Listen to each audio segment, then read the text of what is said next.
Hey Merfolk fans, I'm Joe. Thanks very much for joining me today.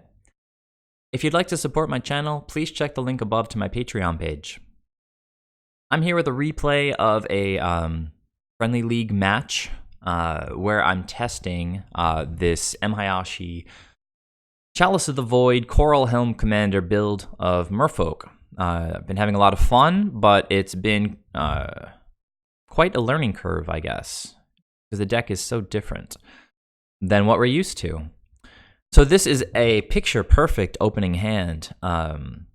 Really, the dream with this deck is turn 1 AEther Vial, turn 2 Chalice of the Void on X equals 1, which can shut down a lot of different decks in Modern. So, yeah, excellent hand. We've got Spreading Seas to shut down whatever mana they're trying to get going. Draw us a card, and plenty of pressure with Mutavault and 2 Island Walk Lords. So I'm on the draw, unfortunately.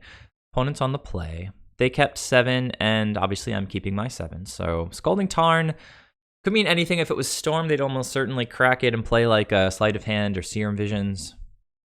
Some kind of control deck. Another Island Walk Lord is pretty good. So AEther Vial, I'm not going to attack with Mutavault next turn. The only reason to ever play out Mutavault in the early turns is if you're planning on attacking with it, or if it's the only land that you have available. And against red mana, you typically don't want to attack with Mutavault in the early part of the game because it can just shut you down mana-wise. That's especially true against Death Shadow decks, because if you attack early with a Mutavault and they get rid of him, then first of all, you just lose attackers for the later part of the game where you have Island Walk Lords and you just want to push a few points of damage through with a Mutavault. Second of all, if you're playing a stock list, you're really trying to get to Master of Waves, so you don't want your Mutavaults to get Lightning Bolted or Fatal Pushed. All right, so opponent gets a Steam Vents, and here is a Serum Visions. So it could be Storm still. Not quite sure what's going on. I'm sorry, let's open in the chat and sort of see what happened with that scry. He did 1-1, so pretty typical for Serum Visions, kind of the average. Looks like he's passing without playing a land, but then he did play a land. Still really not sure what the opponent's on. Gonna use AEther Vial's ability, and so Faerie Conclave, if it was one of my other 2 lands, the hand would have been much worse because I couldn't get Chalice of the Void on 1 down on turn 2. But as it went, I had Island and Mutavault, and it's pretty much against an unknown opponent that could possibly be Storm. You want to slam Chalice on turn 2. Now, if they have a Spell Snare for this, whatever deck I'm playing against, that's pretty good. But they don't, so fingers crossed that it's Storm, because Chalice on 1 against Storm is way better than most people think. I've played Storm exactly 5 times since starting to test this Chalice build, and I've won all 5 times. I have to say it was also not particularly close any of the 5 times. Chalice of the Void against Storm shuts off Serum Vision, shuts off Opt, Sleight of Hand, Noxious Revival. They cannot bounce a Chalice on 0 with Repeal, because Repeal costs 1 blue. And X, and to repeal a 0 CMC artifact like Chalice when it's sitting on the battlefield, you need to have repeal with X equals 0, which makes the total cost of it 1, and so it gets countered by Chalice. So even though most of their payoff stuff is not 1, they need Sleight of Hand, Opt, Serum Visions, and Noxious Revival, all those 1-drops to fuel their Storm turns. And if they don't have those, they really can't do very much. Then they can't dig to find their payoff spells with all of their cantrips. So again, hoping that this is Storm, but there is Hallowed Fountain, so some kind of Jeskai control deck, it looks like. An island and a pass from the opponent. All right, let's see if these 3 Island Walk Lords can get us there. Now, Spreading Seas on white would be pretty good here because that helps us avoid wrath effects. But you can see drawing these man lands, Supreme Verdict is not nearly as good against this build as it is against the stock lists. Having access to 7 man lands is really, really strong in just about any matchup, really. I'm learning each match that I play the value of Faerie Conclave. When you get to a point where you're just top decking against an opponent, you're not just sitting there drawing a card, passing, drawing a card, passing. You're drawing a card and attacking. So even if you draw lands in the end game, they're just fuel to activate all your man lands. So it's been really good in this more controlling build. I'm gonna go ahead here and activate Mutavault. I'm gonna try to draw something out of the opponent. I mean, what could they have here? If they had Spell Queller, they might try to flash him in and block Mutavault, but I would just play an Island Walk Lord and make him unblockable.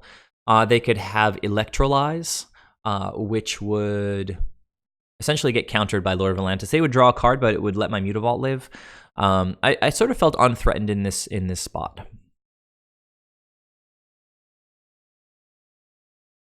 And so the opponent had no play. It's totally possible they have a couple lightning bolts and a path that's getting shut off by Chalice of the Void.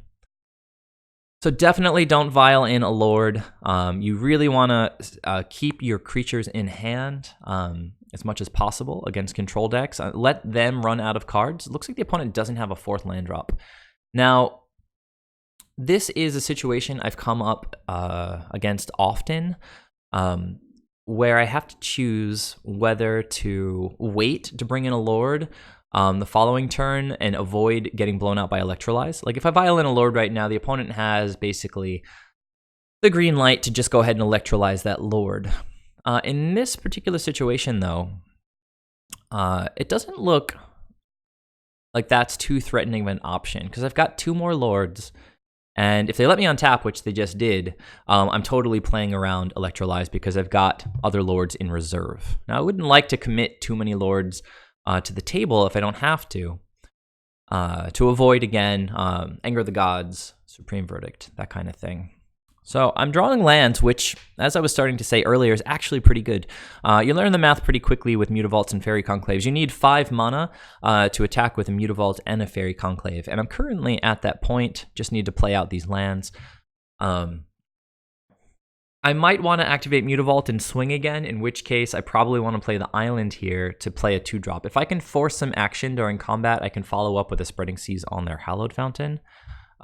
If you have Spreading Seas in the deck against a blue control deck, you typically want to go after their white mana because it turns off Supreme Verdict, which they need 2 white mana for. So again, not feeling overly threatened in this spot because the opponent only has 3 mana and I've got Vial on 2 up. So let's go ahead and get in with both guys. Again, if they have Spell Queller, I can just bring in another Lord. Snapcaster's not very good here either. Again, I would just bring in a Lord. If they had Snapcaster plus a 1 CMC removal spell, that's shut off by Chalice of the Void. So pretty safe spot to attack with both creatures. And if they have no blocks, then or no actions, then I'm not going to do anything. Okay, so I just played the second Faerie Conclave here because with only 1 creature on the board, weak to a Wrath right now, I feel like I don't have to put the Spreading Seas in right away. And you want to take whatever opportunity you have to get the tap land into play without setting you back too much. So it looks like the opponent's going for the Electrolyze here, and with man lands as an option, in case they do have a board wipe. Remember, they missed a land drop. So if I put in a Lord and he wipes my board, I can still follow up with 5 points of damage next turn, keep pushing pressure.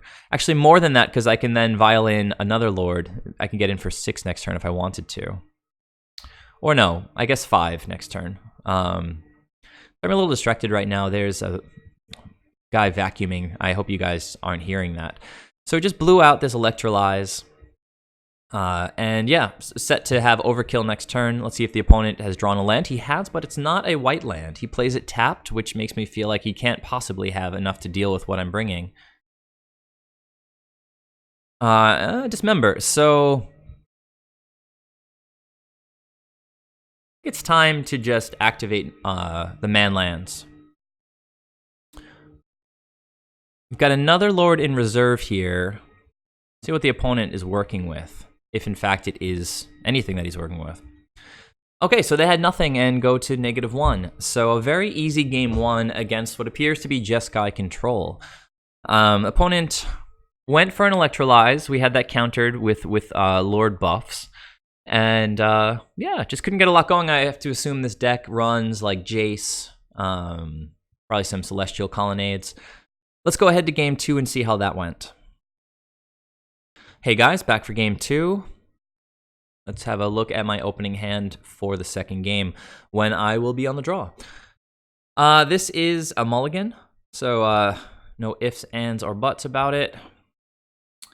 Now this is probably a keep since I have a scry and I'm on the draw, so keep, and there's that island, so good decision. One opens with Flooded Strand, go. Note that I am ahead of the opponent on time. That's something that I aim to achieve in any match, really any match, but especially matches that could go long. You do not want to fall behind control decks on time, because if you go to game 3, they can really run you into the ground. Actually, I won a game last night where the opponent took 15 minutes off their clock to win game 1. Literally, they started game 2 with 10 minutes. I won the second game in 7 minutes, which left them with only 3 minutes on the clock. And at that point, they just rage quit because they realized they couldn't win. I mean, can you imagine how a blue-white control deck can win in 3 minutes? Kind of impossible, right? They need to play 6 lands to start attacking with Colonnade. So yeah, anyhow, be very careful with your clock. That's the lesson. So I'm going to play an island and pass. We have no 1-drops except AEther Vial in the deck. Opponent not cracking these land jets. Possible they're digging for lands. Okay, so this presents an interesting possibility. I think I'm going to play Relic here, because if the opponent remans it, if they do happen to be playing remand, I can just play it again. Actually, it looks like that's not what I chose to do. Instead, opting to hold up Trickster. I guess I still haven't seen any creatures out of the opponent. Very unlikely that they're going to main deck anything. I mean, they could have something like a Wall of Omens, maybe a Vendilion Click.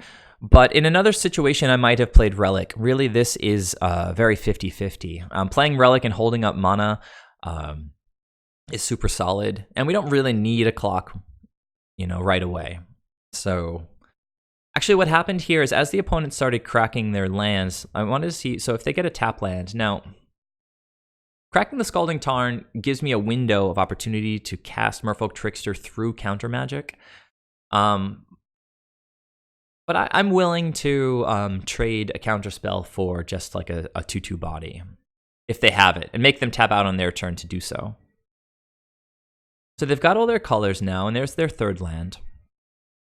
So pretty much the play here is to just throw a Trickster down and see if it sticks.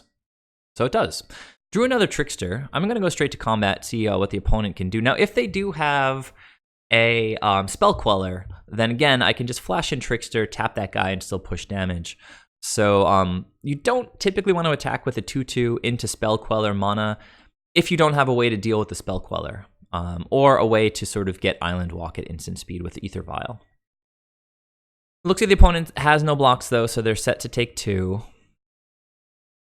Okay, so I think I'm just going to keep running the same line. Seems decent. So there's a Lightning Bolt, which, again, Chalice is good against, but I do take Chalices out against these kinds of decks. Let me show you guys my sideboard strategy here. All right, so what is coming out of the main deck? I took out all 4 Seas. I didn't see Search for Azcanta in game 1. That is a card that you may want to leave in a couple of Spreading Seas. Spreading Seas also hits Celestial Colonnade, so you can always cycle it if nothing else. But in this case, I took out all 4 Spreading Seas. I took out the 3 main deck Dismembers, and I took out all 4 Chalice of the Voids. I brought in 1 Echoing Truth. It's quite good against a number of things that these kinds of control decks can present. It can first of all save your creatures in the event of a board wipe. You can bounce a couple of creatures back to your hand.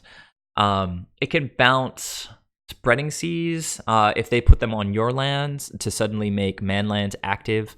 I can bounce things like the Tension Spheres. It can bounce Planeswalkers and let you counter them on the recast. So I brought in 1 Echoing Truth. I brought in 4 Deprive. So hold on. First of all, I'm taking out 1, 2, 3, 4, 5, 6, 7, 8, 9, 10, 11. I'm taking out 11 cards, bringing in 4 Deprives, 1 Echoing Truth.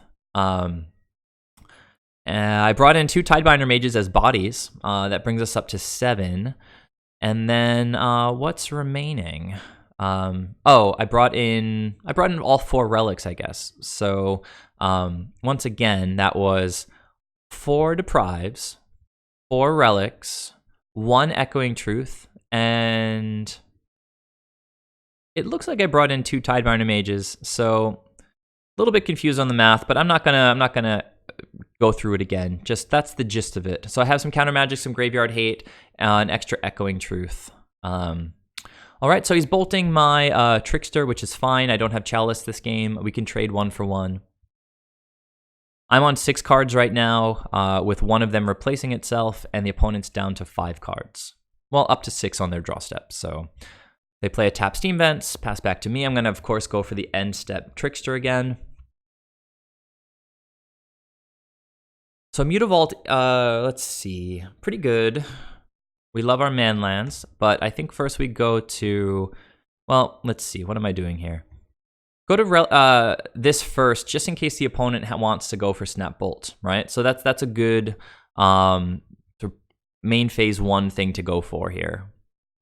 Opponent didn't have a counter for the Relic, made them exile 1 of their cards. We'll get in with Trickster. Well, actually, spoke too soon. I played very carefully around Spell Queller there. I do not want to attack my 2/2 into their flying 2/3. And as I mentioned earlier, I didn't have a way to interact with a Spell Queller, so I guess I'll just pass with mana up for Relic. Sometimes you have to play kind of slowly. Land is good at this point. I can make the opponent exile 1 of their cards. Okay, so in this spot, playing out a Tidebinder seems pretty funny because like the best choice because if they want to wrath my board, they have to wrath these totally inconsequential creatures. I really didn't want to play into all this counter magic with the Silvergill Adept. Maybe eventually I'll draw into an AEther Vial, which will let me play that cleanly. This build does not run Cavern of Souls. Cavern of Souls can't provide blue mana to activate a Faerie Conclave, so you really don't want to add extra clunkiness to your mana base. Still don't feel comfortable attacking into all this open mana at this point, but we are keeping the opponent's graveyard pretty trim. Okay, so there's an Anger. Nothing I could really do about it, but the opponent is down to 2 mana, which means they have no opportunity for something like Snap Bolt. So it seems like a good opportunity to cash in this first Relic. There are 3 more in the deck post-sideboarding, so let's grab some value while we can. And, you know, there's another Lord, so that's pretty good. At this point, I drew a counter spell, which gives us lots of options. You can either activate Mutavault and attack and hold up protection for it, although we typically would just let the opponent trade in that case. We could follow up with like a Silvergill Adept. So looks like I opened up with Silvergill Adept, and then the opponent let it resolve, which is awesome because it let me draw a second Deprive. Now these are 2 of 4 counter spells in the entire deck, and you have to be very, very careful about how you use them. We want the opponent to use their bolts and their paths on things like Silvergills and things like Mutavaults. Eventually, when we have a whole bunch of lands and they're down to like very few cards, we can slam a Coralhelm Commander and just max level him right away. Suddenly we have a 4/4 flyer. All right, so Deprives are for things like Elspeth. They're for things like Wrath of God. So the opponent actually got an untapped Steam Vents. What's he going for here? Now, I hate Lightning Helix because it just sets our clock back, but it's still not worth depriving, okay? So just be patient with your counter spells. The opponent's just passing, which makes my potentially holding on to Deprive look a little bit silly, but that Silvergill wasn't winning me the game, right? Elspeth is going to win them the game. Jace might win them the game. Teferi, some of these control lists are starting to run Teferi. We really need to be smart with our counter magic. So at this point, I drew a Merfolk Trickster, which is extra nice because it gives me, once they've passed through to their end step and it's clear that they're not going to play some Planeswalker Bomb, I can let my shields down and play a Trickster. If they have, again, spot removal, I don't even care about depriving that. Any of their instant speed stuff is really not worth depriving. The opponent's down to 4 cards, I'm up to 6 cards, and they're going to path my manland, which is an awesome trade because it keeps me on my land count. Look at my blue symbols, double blue all the way across. The opponent just gave me access to 2 blue spells in 1 turn, which is excellent. They're down to 3 cards after playing that land. So this is the patient game that this particular build of Merfolk aims to play. So we'll go for Trickster here, reestablish a clock, and drew a Faerie Conclave, which is awesome. That's another land that the opponent is going to have to deal with some kind of removal spell. Get in with the Trickster, and I actually like leaving up double deprive here because if the opponent, they have enough mana to do something like Elspeth and then like Logic Knot to counter a counter spell. And there's really no rush. They're at 14. They're not presenting anything. They don't have a Celestial Colonnade. They're still on 3 cards, playing another land. There's another man land. Super awesome. I'm going to play that and then just get in with the Trickster. I don't quite have enough mana, I think, to activate and attack while holding up double removal. Yeah, but the Conclave is a little too expensive to hold up double deprive. The opponent continuing to take damage from their own lands. Let's see here. What's happening? Well, there's a D-Sphere, and again, this is spot removal. I don't care about this. You can remove my Merfolk Trickster, who is literally just a grizzly bear with flash. All right, take that guy away with your 3-drop enchantment. Okay, so drew a Lord. I guess I opted in this spot to sort of let the shields down a tiny bit. I'm going to activate Mutavault here and try to push a little bit of damage, just leaving up 1 counter spell. If the opponent has some bomb with counter magic in hand, that would be. It seems really unlikely at this point since they haven't been going for any kind of bomb. Okay, there's a Bolt. Again, the opponent using precious removal spells on one of our lands, right? I mean, how awesome is it to trade removal spells for lands? I still have 5 cards in my hand. The opponent only has 3. And 2 of mine are counter spells that can counter whatever the opponent can bring. Again, another flash creature. Just a combo with Deprive. Straight up combination. So here I'm going to activate Faerie Conclave and continue to get aggressive. I don't really feel like trading Lord of Atlantis for a Snapcaster, but if the opponent wants to bolt or anything with a Snapcaster, well, Path to Exile. Keeping me up on my land count.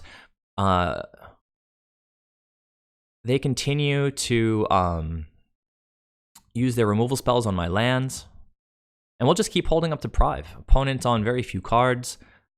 I'm still on 6. Here's an Anger. That's fine. I'm not going to waste removal on, counter spell on removal. I get to flash in Trickster. At the end step, the opponent is down to 2 cards. Okay, straight to combat. Let's get in with the Trickster. I mean, you could see this is like full volume patience, right? There's absolutely no rush. The opponent has not found a Celestial Colonnade, so I'm not forced in any way to play out Island Walk Lords. If the opponent wants to Snapcaster with me having 1 creature on the board, that's fine. Again, it's just a grizzly bear. So yeah, let's just go ahead and pass. Hold up double counter spells. Opponent drew a Celestial Colonnade. So that changes the equation a little bit, but they are still only on 2 cards. Now, let's check out their graveyard. They've got 2 paths, a lightning bolt, and a board wipe with Anger of the Gods. So if this relic resolves, it's excellent for us because they only have 2 cards in hand, but they have and a lightning helix. That's one of the best ones in there. It keeps their life total up. This is really, really a great top deck against these kinds of blue control decks because they get so much value in the late game out of Snapcasters bringing things back. So we're not going to crack this yet because the opponent could, of course, respond with Snapcaster Mage to get a Lightning Helix, gain some life, etc. I'm going to leave this up for a little while. Now, I've got 4 mana for the 2 Deprives. I'm going to chip away at the opponent's graveyard, just get in with the Trickster, see what the opponent wants to do. Okay, and we'll just pass again. Double Deprive up. Tries to Electrolyze. Now this is a part of the battle for card advantage. It's not just a spot removal card. It says draw a card on it, so I feel totally justified in spending one of my Deprives here. We do not want to let the opponent draw cards. So I returned one of my lands, cast Deprive, and let's see, the opponent has nothing else. They're going to have 5 mana up to activate Celestial Colonnade as things stand.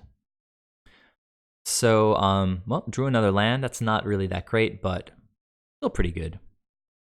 So let's go ahead and chip away at their graveyard a little bit. Play an island, and at this point, I need to get an Island Walk Lord down to avoid just getting blocked by Celestial Colonnade. And you'll note I have 1 mana up to crack Relic and 2 mana up to cast the second Deprive. Let's get in with this Trickster and see if the opponent has anything good. Okay, it looks like they don't. They're down to 4, and any end step action? Nope. All right, what's happening here? So, Supreme Verdict, I mean, look at the value they're getting. I've already done so much damage with the Merfolk Trickster. They get 1 Island Walk Lord, a total of 4 mana for 4 mana. So it's an even trade, really, tempo-wise. But I've got the Relic. They're not going to get to cast the Supreme Verdict again. So, so they will wipe away my board. And then let's see here. They don't have enough lands to activate Celestial Colonnade, but that's currently not really that much of a concern for them since I don't have any attackers right now. I'm going to cycle Relic and see what they do. They thought about it. Okay, so here's a Snapcaster Mage. I could let this thing resolve and then counter whatever they try to cast. But it just seems with them with 1 card in hand that countering the Snapcaster Mage is sort of incredible because odds are they're going for Electrolyze here, right? Because this lets them draw another card. They're currently stuck at 1 card. Also gives them a body to potentially block or start chipping in with. But if the last card in their hand is not a counter spell, then countering Snapcaster Mage is incredible because then the Relic will resolve. They'll lose all of their graveyard value, and it did resolve. So all these cards are going out of the graveyard. I actually draw a card that draws me another card, and the opponent's left with one card in hand. And there's another manland that they have to deal with. So let's play that Mutavault. Easy decision to cast the Silvergill first. Pretty sure I just revealed, well, a Coralhelm Commander.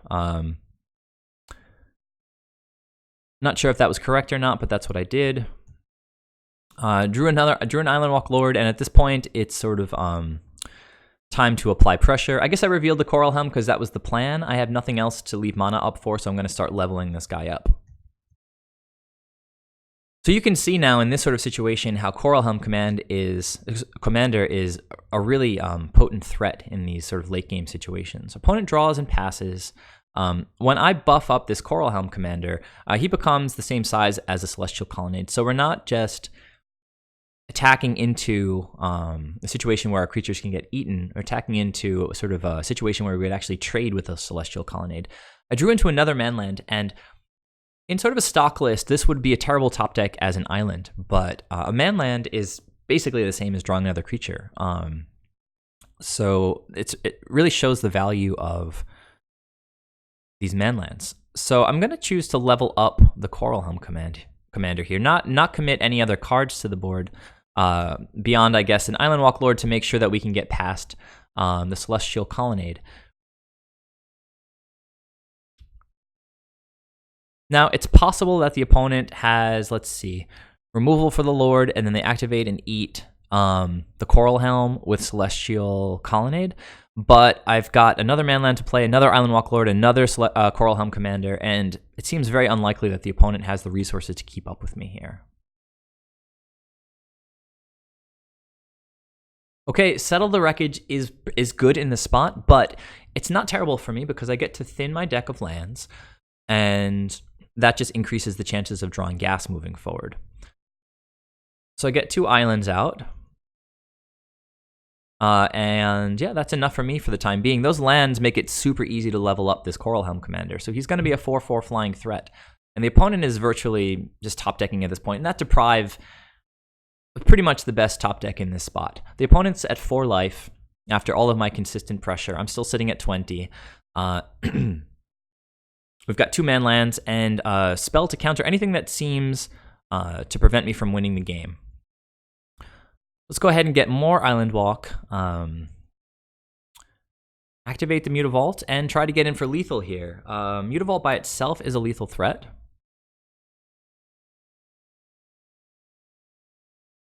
So the opponent is going for Cryptic Command. Okay, he's trying to tap and draw. Now, with 1 card left in hand, this seems like a good time to cash in this Deprive. We don't want to let them draw cards, and we really don't want to lose an opportunity to just win the game. And at that point, the opponent scooped. So, relatively easy 2-0 against Jeskai Control. I think that Chalice may have played a role in game 1, depending on what they had in hand. But my view is that Jeskai Control doesn't have enough 1-drops to really merit keeping Chalice in post-board, just because they've got ways to deal with it between Detention Sphere, bouncing it with Cryptic Command, and then they can just unload all of their 1-drops all at once. I prefer to bring in more impactful spells, like even Tidebinder just as a body does a great job. You can see how consistent pressure just drains their resources. Really, the manlands are the heroes of this matchup. So thanks for watching, guys. Please leave some comments down below if you have thoughts on the match. Please subscribe if you haven't already. Check out my Patreon page if you'd like to support all these videos that I make for you. And yeah, tune in for the next video where I will be showing, I guess, another highlight match of my testing with this Coralhelm Commander and Chalice of the Void build of Merfolk. So I'll see you guys there. Thanks again. Bye.